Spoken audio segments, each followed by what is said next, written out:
வணக்கம், எல்லாரும் நல்லா இருக்கீங்களா? நான் ரொம்ப நல்லா இருக்கேன். தற்சார்பு வாழ்க்கை சேனலில் அவங்க எல்லாரையும் சந்திக்கிறதுல மகிழ்ச்சி. ஒரு சில பேருக்கு இந்த மனம் சார்ந்த பிரச்சனையாக இருக்கட்டும், இல்லை உடல் சார்ந்த பிரச்சனையாக இருக்கட்டும், அவங்களுக்கு தன்னைத்தானே குணப்படுத்திக்கக்கூடிய ஒரு நிலையில் இருக்க மாட்டாங்க. அப்படி இருக்கிற மக்களுக்கு கண்டிப்பாக ஒரு சைக்காலஜிஸ்டோட ஹெல்ப்போ இல்லை ஒரு ஃபிசிஷியனோட ஹெல்ப்போ அந்த இடத்துல ரொம்ப முக்கியம். ஏன்னா என்னதான் அவங்களுக்கு உடல் தன்னைத்தானே குணப்படுத்திக்கிட்டாலோ இல்லை மனம் சார்ந்த பிரச்சனைகளுக்கு அவங்களாவே குணப்படுத்திக்கக்கூடிய ஒரு தன்மை இருந்தாலும் அந்த நிலையில் அவங்க இருக்க மாட்டாங்க. சரியா? அப்போது தன்னைத்தானே குணப்படுத்திக்கிறேன் அப்படின்னு சொல்லிட்டு போராடிக்கிட்டு டைம் வேஸ்ட் பண்ணக்கூடாது. அப்படிங்கிறதுனால ஒரு சைக்காலஜிஸ்ட்டோ இல்லை ஒரு ஃபிசிஷியனோ ஒரு ஹெல்ப் பண்ணாங்க அப்படின்னா கொஞ்சம் 2 பேரும் சேர்ந்து செய்யும்போது அது ஈஸியாக ரெக்கவர் ஆகிடும். அப்படிங்கிறதுனால இன்னொருத்தரோட ஹெல்ப் அந்த இடத்துல தேவைப்படுது. இப்போ சைக்காலஜிஸ்ட் என்ன பண்ணுவாங்க அப்படின்னு பார்த்தீங்கன்னா, உங்களுடைய மனம் சார்ந்த பிரச்சனைகளுக்கு இதுக்கு முன்னாடி ஏதாவது ஒரு இன்சிடென்ட்டோ இல்லை 1, 2, 3 இன்சிடென்ட்டோ உங்களோட மனசை பாதிக்கிறது மாதிரி நடந்துருந்துச்சு அப்படின்னா கண்டிப்பாக பாஸ்ட் ஹிஸ்ட்ரியை கேட்டுப்பாங்க. ஸோ எடுத்தடுப்பில் தெரப்பீஸ் கொடுக்க முடியாது. அதனால் முதல்ல ஹிஸ்ட்ரியை எல்லாத்தையும் படிப்பாங்க. என்னென்னு எல்லா டீட்டெயில்ஸும் கலெக்ட் பண்ணதுக்கப்புறம் கேஸ் ஸ்டடி பண்ணதுக்கப்புறம் தான் உங்களுக்கு தெரப்பீஸ் கொடுப்பாங்க. அதுலேயும் பார்த்திங்கன்னா ஒரு சிலருக்கு இப்போ ஸ்பீச் தெரப்பி மூலிமா பேசி ஒரு சிலரை ஈஸியாக குணப்படுத்திடலாம். அது ஒரு கேட்டகரியில் இருக்கும். ஒரு சிலருக்கு வேறு மாதிரியான தெரப்பீஸ் கொடுத்து அதை க்யூர் பண்ணுவாங்க. அப்படி எந்த தெரப்பீஸுமே மருந்து மாத்திரை இல்லாமல் அவங்களால குணப்படுத்த முடியல, ரொம்ப டைம் எடுக்குது அப்படிங்கிற பட்சத்தில் என்ன பண்ணுவாங்க அப்படின்னு பார்த்திங்கன்னா, சைக்காலஜிஸ்ட் சைக்காட்டிஸ்ட் ட்ரீட்மெண்ட்டுக்கு அவங்க ரெக்கமெண்ட் பண்ணுவாங்க. அப்போ இந்த சைக்காலஜிஸ்ட்டுக்கும் என்ன ஒரு டிஃப்ரென்ஸ் அப்படின்னு பார்த்தீங்கன்னா, சைக்காலஜிஸ்ட் உங்களுக்கு மருந்து மாத்திரை எழுதி கொடுக்கறதுக்கான அத்தாரிட்டி அவங்களுக்கு கிடையாது. அவங்க எம்பிபிஎஸ் டாக்டர் கிடையாது. சரியா? அப்போது இந்த மாதிரி மருந்து மாத்திரை இல்லாமல் என்ன டெக்னிக்ஸ் யூஸ் பண்ணாலும் அவங்களுக்கு அது க்யூர் ஆகலை அப்படிங்கிற பட்சத்தில் அவங்க என்ன பண்ணுவாங்கன்னா சைக்காட்டிஸ்ட்டுக்கு ரெக்கமெண்ட் பண்ணுவாங்க. சைக்காட்டிஸ்ட் பார்த்திங்கன்னா எம்பிபிஎஸ் படிச்சுட்டு மனம் சார்ந்த பிரச்சனைகளும் சேர்த்து படிக்கிறதுனால அவங்க மருந்து மாத்திரை எழுதி கொடுக்கறதுக்கான அத்தாரிட்டி அவங்களுக்கு இருக்குது. அப்படிங்கிறதுனால ஸோ இந்த மாதிரி டைம் வேஸ்ட் பண்ண வேணாம் அப்படின்னு சொல்லிட்டு மருந்து மாத்திரை கொடுத்து ஒரு பர்டிகுலர் டைம் இன்டர்வலுக்கு ஏற்ற மாதிரி அவங்க அந்த டோசேஜ்லாம் கொடுப்பாங்க. அது மூலிமா க்யூர் ஆகிறதும் நிறைய பேர் இருக்காங்க. சரியா? ஸோ இந்த மாதிரி சைக்காலஜிஸ்ட் பார்த்திங்கன்னா எடுத்தடுப்பில் உங்களுக்கு தெரப்பீஸும் கொடுக்க மாட்டாங்க. ஸோ உங்கள் நிலை என்ன இருக்குது, இதுக்கு முன்னாடி என்ன நடந்துச்சு, இப்போ நீங்கள் எப்படி இருக்கீங்க, உங்கள் சூழ்நிலை எப்படி இருக்குது. ஒரு சில கேசஸில் பார்த்திங்கன்னா பேஷண்ட்ஸ் அவங்களாவே சில விஷயங்கள் ஓப்பனாக சொல்ல மாட்டாங்க. ஸோ அந்த மாதிரி சூழ்நிலையில் அவங்க குடும்பத்தில் அவங்க கூடவே இருக்கிற ஒருத்தர்கிட்ட இந்த மாதிரி டீட்டெயில்ஸ் எல்லாம் கலெக்ட் பண்ணுவாங்க. இப்படி எல்லாத்தையும் கலெக்ட் பண்ணதுக்கு அப்புறம் தான் அவங்களுக்கு ஹெல்ப் பண்ண முடியுமோ தவிர எடுத்தடுப்பில் எல்லாத்துக்குமே ஒரு தியானம் பண்ணு, அதை பண்ணு, இதை பண்ணு அப்படிங்கிறது சொல்யூஷன் ஆகாது. ஒவ்வொருத்தருக்கு மாறுபடும். ஏன்னா நிறைய பேர்னால மெடிடேஷன்லாம் பண்ண முடியாது. சரியா? அப்படியே அவங்க ரொம்ப கம்பல்ஷன் பண்ணி ஒருத்தர் மெடிடேஷன் பண்ணுறாங்க அப்படின்னா அவங்களுக்கு அந்த பயம், டென்ஷன், அழுகை இதெல்லாம் இன்னும் அதிகமாக தான் ஆகிடும். அதனால சைக்காலஜிஸ்ட் என்ன பண்ணுவாங்க அப்படின்னு பார்த்தீங்கன்னா, ஒருவேளை மெடிடேஷன் பண்ணால் அவங்களுக்கு க்யூர் ஆகும் நினச்சா கூட வீட்டில் போய் பண்ணுங்கன்னு பிளைனாக சொல்லிட மாட்டாங்க. அந்த பேஷண்ட்டை உட்கார வச்சு இன்ஸ்ட்ரக்ஷன் கொடுத்து அவங்கள கூடவே வச்சுருந்து தான் இந்த மாதிரி தியான முறைகள் சொல்லி கொடுத்து அவங்க எப்படி பண்ணுறாங்கன்றதை கண்காணிச்சுட்டு அதுக்கப்புறம் தான் அனுப்புவாங்க. ஸோ இந்த மாதிரி சில விஷயங்கள் இருக்குது. ஏன்னா எடுத்தடுப்பில் எல்லாத்துக்கும் ஒரு சொல்யூஷன் அப்படின்றது கிடையாது. ஒவ்வொரு பேஷண்ட்ஸுக்கும் ஒவ்வொரு கிளைண்ட்ஸுக்கும் டிஃபர் ஆகும். ஸோ இன்றைக்கி நம்ம ரேக்கி ஹீலிங்னா என்ன, அது எப்படி மருந்து மாத்திரை இல்லாமல் ஒரு பேஷண்ட்ஸை குணப்படுத்துறதுக்கு, மனம் சார்ந்த பிரச்சனைகளுக்கு அது ஒரு பெரிய ஒரு தீர்வாக இருக்குது அப்படிங்கிறது இந்த ரேக்கி ஹீலிங்கில் சொல்கிறாங்க. சயின்டிஸ்ட்டு அதில் என்ன மாதிரியான ரிசர்ச் பண்ணியிருக்காங்க, இதுக்கு பின்னாடி என்ன சயின்ஸ் இருக்குது அப்படிங்கிறத இன்றைக்கி நம்ம பார்க்க போகிறோம். ஸோ ஆரோக்கியமான மகிழ்ச்சி இளமையில கூட இருக்க தற்சார்பு வாழ்க்கை சேனலுக்கு சப்ஸ்கிரைப் பண்ணிக்கோங்க. பக்கத்தில் இருக்க பெல் ஐக்கானை அப்படியே கிளிக் பண்ணிக்கோங்க. அப்போ தான் உங்களுக்கு நோட்டிஃபிகேஷன்ஸ் வரும். கண்டினியூஸாக நம்மளோட வீடியோஸை நீங்கள் பார்க்கலாம்.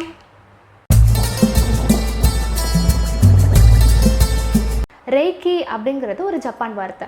ரே அப்படின்னா பிரபஞ்சம்னு அர்த்தம், கீ அப்படின்னா சக்தின்னு அர்த்தம். பிரபஞ்ச சக்தியை பயன்படுத்தி ஒருத்தரை குணப்படுத்துறது தான் பார்த்திங்கன்னா ரேக்கி ஹீலிங் அப்படின்னு சொல்கிறாங்க.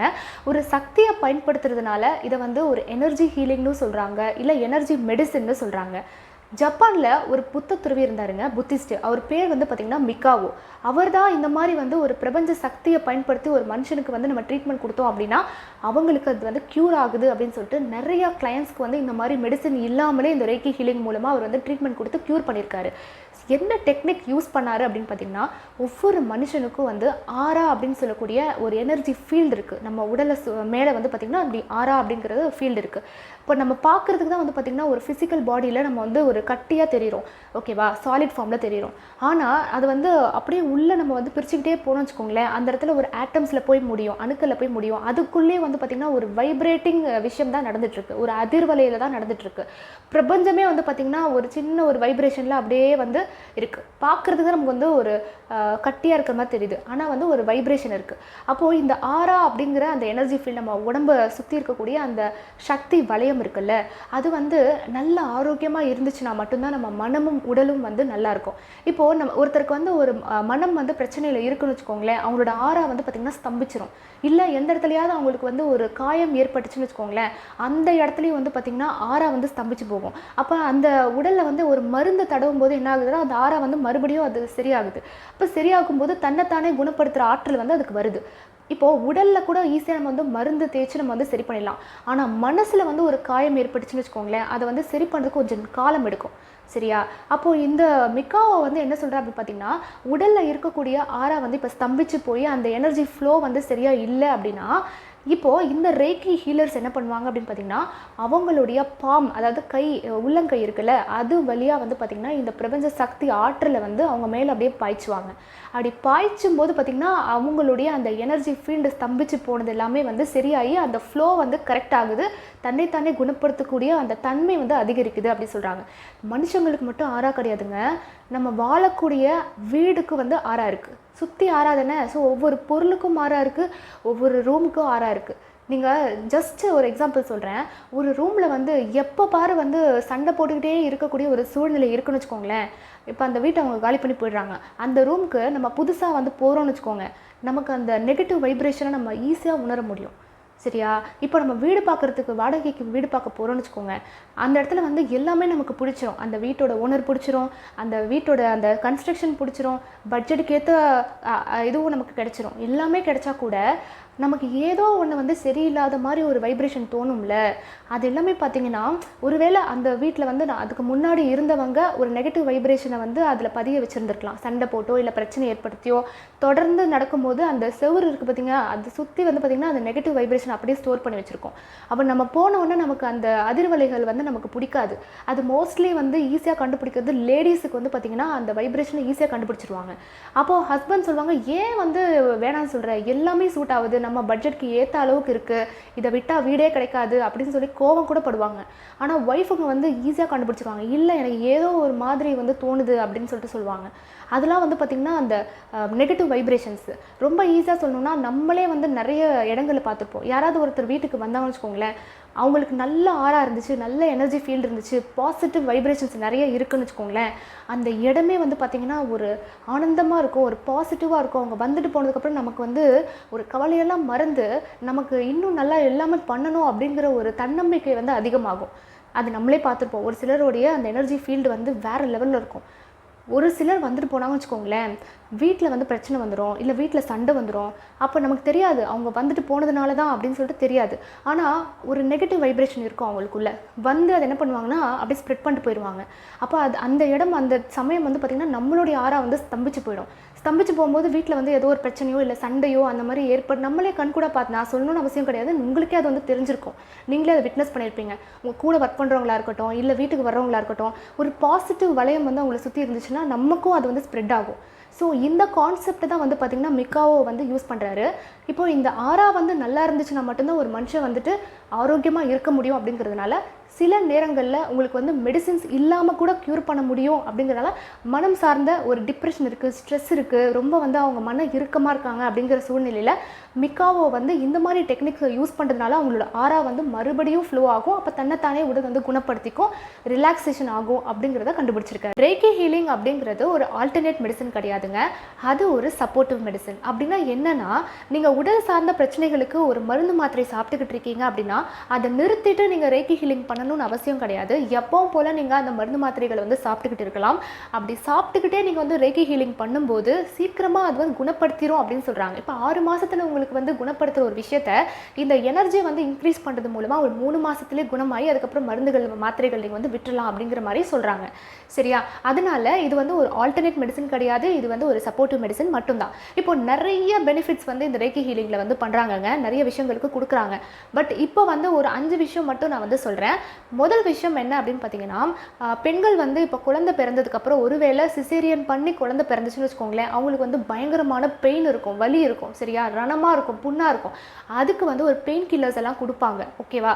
அந்த மெடிசின்ஸை சாப்பிட்டுக்கிட்டே இவங்க வந்து இந்த மாதிரி ரேக்கி ஹீலிங் வந்து பண்ணாங்க அப்படின்னா சீக்கிரமாக அந்த புண்ணு வந்து ஆறிடுது அப்படின்னு சொல்லிட்டு சயின்டிஸ்ட் வந்து ஒரு ரிசர்ச் பண்ணியிருக்காங்க. 2 குரூப்பாக பிரிச்சிடுறாங்கங்க.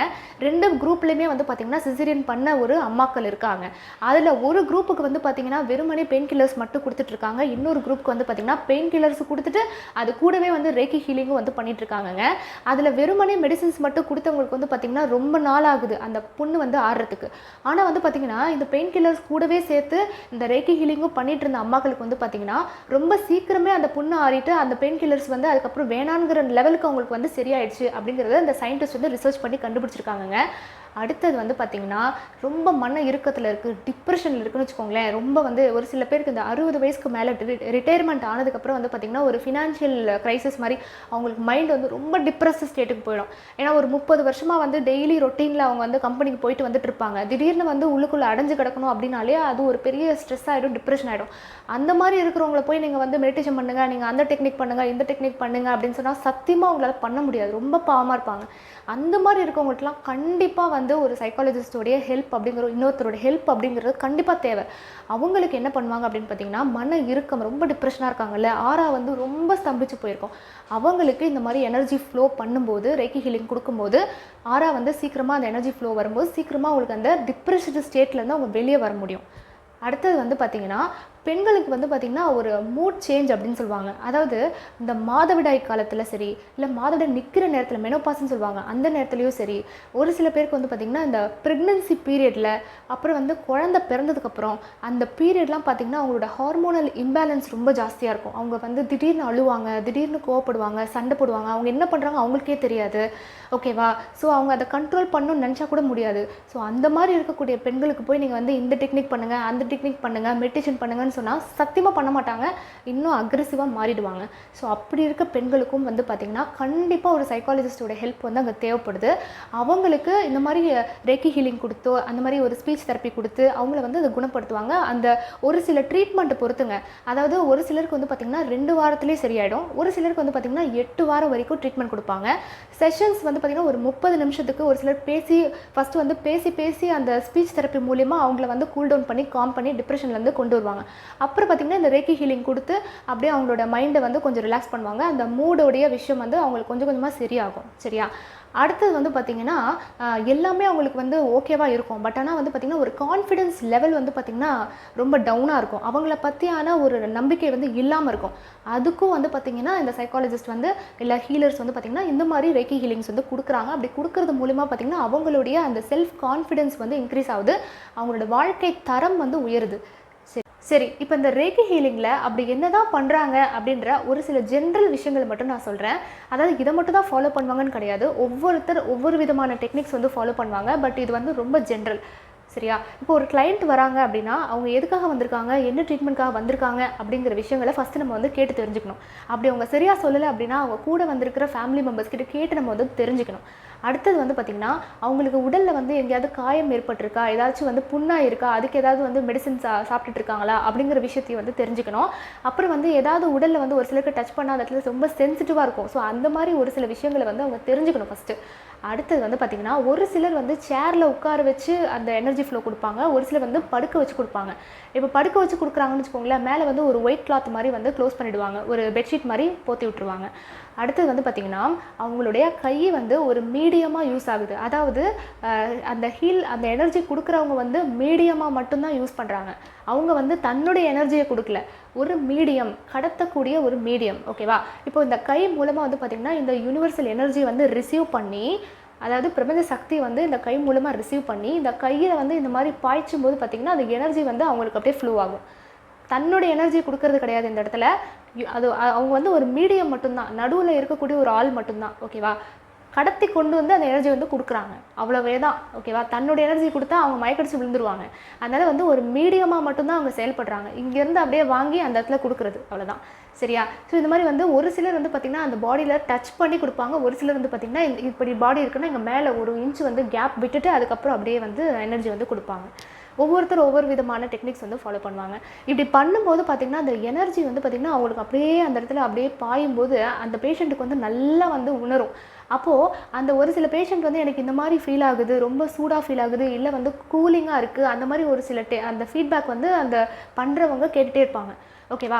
இப்போ ஒரு சிலருக்கு வந்து பார்த்திங்கன்னா கண்ணை மூடி அவங்க படுத்திருக்கும் போது ஒரு கலர்ஸ் வருது, இல்லை ஏதோ ஒரு பிக்சர்ஸ் மாதிரி வருது அப்படின்னா அப்போ அந்த ஹீலிங் பண்ணுறவங்க சொல்லிடுவாங்க, நீங்கள் எதுவுமே கண்ட்ரோல் பண்ணாதீங்க, அப்படியே வெளியே போயிட்டோம். அப்போ அந்த ஸ்ட்ரெஸ்ஸு, டிப்ரெஷன், அவங்களுக்கு இருக்கக்கூடிய தேவையில்லாத குப்பைகள் எல்லாம் அப்படியே வந்து வெளியே போகிறது மாதிரி வந்து அப்படியே வந்து அவங்களுக்கு க்யூர் ஆகிடுது அப்படின்னு சொல்கிறாங்க. இதில் வந்து பார்த்திங்கன்னா ரேக்கி கிறிஸ்டல்ஸ் அப்படின்னு சொல்லுவாங்க, கற்கள். இப்போது நம்ம பூமியில் வந்து பார்த்திங்கன்னா இயற்கையாக விளையக்கூடிய ஒரு சில கற்களுக்கு வந்து இந்த மாதிரி எனர்ஜியை வந்து ஃப்ளோ பண்ணக்கூடிய ஒரு தன்மை இருக்குது. சரியா? அதில் வந்து இப்போது டோர்மலின்னு சொல்லுவாங்க, ரோஸ் குவாட்ஸ்ன்னு சொல்லுவாங்க, அப்புறம் வந்து இந்த டோப்பாஸ்ன்பாங்க, அப்புறம் இந்த அமிர்த ஸ்டோனுன்னு சொல்லுவாங்க. இதெல்லாம் வந்து பார்த்திங்கன்னா பூமியில் இயற்கையாக கிடைக்கக்கூடிய ஒரு சில கற்கள். அந்த கற்களுக்கு வந்து பார்த்திங்கன்னா நம்மளுடைய ஆறாவை சரி பண்ணக்கூடிய எனர்ஜி ஃப்ளோவை வந்து சரி பண்ணக்கூடிய தன்மை இருக்குது அப்படின்னு கண்டுபிடிச்சி என்ன பண்ணியிருக்காங்கன்னா இந்த கிறிஸ்டல்ஸை வந்து இந்த பேஷண்ட்ஸோட கையில் கொடுத்துருவாங்க. அவங்க பிடிச்சிக்கிட்டாங்க அப்படின்னா அந்த உடல் முழுக்க இருக்கக்கூடிய எனர்ஜி ஃபீல்டை வந்து சரி பண்ணுது அப்படின்னு சொல்கிறாங்க.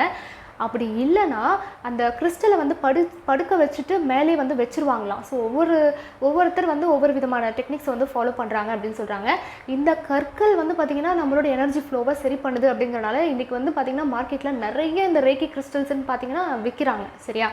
இப்போ ரொம்ப சிம்பிளாக நம்ம முன்னோர்கள் செய்த ஒரு விஷயத்த சொல்லட்டுமா?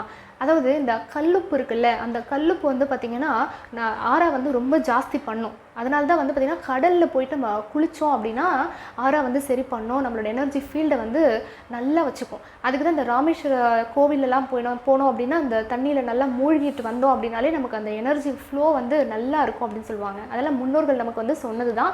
ரேக்கியில் வந்து இந்த மாதிரி ஃபாலோ பண்ணுறாங்க. இன்னும் ரொம்ப சிம்பிளாக சொன்னோம் அப்படின்னா குழந்தைங்க வந்து இந்த சாப்பிட்றதுக்கு ரொம்ப அழுகுது, ரொம்ப வந்து அடம் பிடிக்குது அப்படின்னு வச்சுக்கோங்களேன். அப்போ பாட்டிங்கெல்லாம் என்ன பண்ணுவாங்கன்னா இந்த கல்லுப்பு மிளகாலாம் வச்சுட்டு அப்படியே தடவுவாங்க உடம்பு முழுக்க. தடவிட்டாங்கன்னு வச்சுக்கோங்க, தடவிட்டு எரிச்சிருவாங்க, இல்லை தூக்கி போட்டுருவாங்க. அது வந்து அந்த நெகட்டிவ் வைப்ரேஷன்ஸ் எல்லாம் எடுத்துரும் அப்படின்னு சொல்லுவாங்க. அப்புறம் பார்த்திங்கன்னா குழந்தை வந்து நார்மல் ஆகிடும், அழுகாமல் வந்து சாப்பிடும் அப்படின்னு சொல்லுவாங்க. அப்புறம் வந்து பார்த்திங்கன்னா இந்த கல்லுப்பை வந்து தண்ணியில் போட்டு கரைச்சிட்டு அந்த தண்ணியை வந்து பார்த்திங்கன்னா நல்லா குளிச்சிட்டோம் அப்படின்னா அதுவும் வந்து பார்த்திங்கன்னா நம்மளுடைய ஆறாவை வந்து சரி பண்ணும், நம்ம எனர்ஜி ஃபீல்டை வந்து சம்பிச்சு போயிருந்துச்சுன்னா அது வந்து சரி பண்ணிடும் அப்படின்னு சொல்லுவாங்க. ஸோ இதெல்லாம் வந்து பார்த்திங்கன்னா நம்ம முன்னோர்கள் நமக்கு சொன்ன விஷயங்கள் தான். ஆனால் நமக்கு வந்து இந்த ரேக்கி ஹீலிங்கில் சயின்டிஃபிக்காக சில ரிசர்ச்லாம் பண்ணி கண்டுபிடிச்சி, ஆனால் இன்னமும் வந்து பார்த்திங்கன்னா சயின்டிஸ்ட் என்ன சொல்கிறாங்க அப்படின்னு பார்த்திங்கன்னா இந்த ஒரு எனர்ஜி வந்து ஒரு விஷயத்தை வந்து சரி பண்ணுது அப்படின்றத அளக்கிறதுக்கு கருவிகள் கூட இல்லை அப்படின்னு சொல்கிறாங்க. சயின்டிஸ்ட் வந்து ஒத்துக்கிறாங்க, ஏதோ ஒரு மிராக்கிள் வந்து இருக்குது, மிராக்கிள் வந்து நடக்குது, பட் ஆனால் அதை கண்டுபிடிக்கிறதுக்கு முடியல அப்படின்னு சொல்கிறாங்க. நம்மளை நாமளே குணப்படுத்திக்கிற ஒரு நிலையில் அந்த சூழ்நிலை நம்ம வந்து இல்லை அப்படிங்கிற பட்சத்தில் கண்டிப்பாக வந்து இன்னொருத்தரோட ஹெல்ப் அப்படிங்கிறது தேவைப்படும். அந்த இடத்துல போய் நம்ம வந்து ஒரு மெடிடேஷன் பண்ணுறது, ஒரு டெக்னிக் ஃபாலோ பண்ணுறது அதெல்லாம் நம்மளால் பண்ண முடியாது. என்ன சொல்லணும்னா ஒரு இன்வால்மெண்ட் இருக்கணும். நம்ம வந்து செய்யணுன்ற ஒரு விருப்பத்தோட நான் என்னை மாற்றிக்கணும் அப்படின்னு நான் நினச்சா மட்டும்தான் அந்த இடத்துல மெடிடேஷன் பண்ணால் அது பெனிஃபிட் இருக்குமோ தவிர ரொம்ப கம்பல் பண்ணி ரொம்ப கஷ்டப்படுத்தி நம்ம வந்து ஒரு தியானமோ இல்லை ஏதோ ஒரு டெக்னிக்கோ ஃபாலோ பண்ணோம் அப்படின்னா அது வந்து பின்விளைவுகள் தான் ஏற்படுத்துமோ தவிர எந்த ஒரு பெனிஃபிட்ஸும் நமக்கு வந்து கொடுக்கவே கொடுக்காது. அந்த மாதிரி சூழ்நிலைகளில் கண்டிப்பாக வந்து ஒரு சைக்காலஜிஸ்ட்டோ இல்லை ஒரு ஃபிசிஷியனோ நமக்கு வந்து ஒரு ஹெல்ப் பண்ணாங்க அப்படின்னா சீக்கிரமாக அதுலேருந்து நம்ம வந்து மீண்டு வர முடியும். இந்த ஹீலிங் அந்த மாதிரி விஷயங்கள்லாம் வந்து பார்த்திங்கன்னா உங்களுடைய நம்பிக்கையை அதிகப்படுத்துறது மூலமாக தான் அது வந்து குணப்படுத்துது. மற்றபடி வந்து வேறு எந்த ஒரு விஷயமும் கிடையாது. ஸோ நம்பிக்கை இருக்குது, நமக்கு அந்த நம்பிக்கை வந்துருச்சு அப்படின்னாலே ஈஸியாக அது வந்து குணப்படுத்திடும். ஸோ இந்த பதிவை கண்டிப்பாக உங்களுக்கு பயனுள்ளதாக இருக்கும் அப்படின்னு நினைக்கிறேன். ஸோ இருந்துச்சுன்னா லைக் பண்ணுங்கள், உங்கள் ஃப்ரெண்ட்ஸ்க்கு ஷேர் பண்ணுங்கள். தற்சார்பு வாழ்க்கை சேனலுக்கு சப்ஸ்கிரைப் பண்ணிக்கோங்க. தமிழ் போல் அனைவரும் அழகாய் இளம் எழுதிருப்போம். மீண்டும் வேறொரு நல்ல பதிவில் உங்கள் எல்லாரையும் சந்திக்கிறேன். நன்றி. வாழ்க வளமுடன்.